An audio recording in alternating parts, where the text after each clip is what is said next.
Now to another big story we've been following. New developments in the search for a missing pilot. Officials believe they've uncovered the crash site of Indianapolis business owner Glenn Foy. The 58-year-old pilot went missing over a week ago, and RTV6 reporter Eric Cox with the latest on this. Right now, I'm just about 200 yards away from where authorities believe 58-year-old pilot Glenn Foy's plane came crashing down in this Boone County cornfield. Based on Foy's flight pattern, officials believe he left Eagle Creek Airport on the 3rd in his check-built Yacht 52 airplane, taking I-65 until he reached this area. It's not uncommon for him to go out and just take flights and do things that he enjoys. But when he didn't report for work the following Monday, it raised some alarm. Days went by with no sign of the FAA-certified pilot.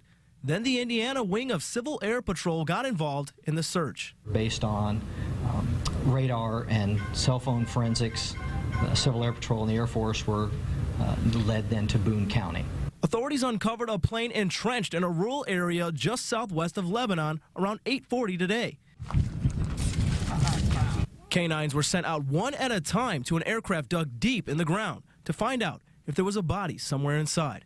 The results were positive. So we can confirm that there is human remains in the wreckage. The Boone County Sheriff's Department shared the difficult news with Foy's loved ones. It's a pretty good indication that that's who's in that plane, and we just wanted to make sure that we didn't put the family through anymore. They've been through, several days of coping with not knowing about this. In Boone County, Eric Cox, RTV6. Eric also tells us an excavator is expected to dig up the aircraft sometime tomorrow. Meanwhile, the National Transportation Safety Board is taking over the investigation into what went wrong. And we also have more details about the crash. Authorities say that Glenn Foy did not file a flight plan when he took off a week ago. He was not required to file the plan because weather conditions were clear last Sunday.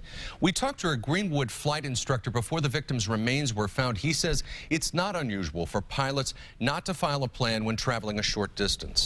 You also have the ability of, if you have a friend that knows you're going somewhere and you don't make it and they don't hear from you, you can still call the FAA Flight Service and they'll even help begin looking for you.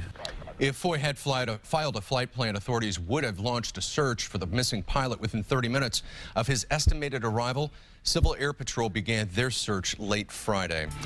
And we have more on the investigation into Glenn Foy's death on our website, theindychannel.com. You can take a look back at the stories we've covered since IMPD released information about the search. That's where you can also get updates on the case as soon as they become available.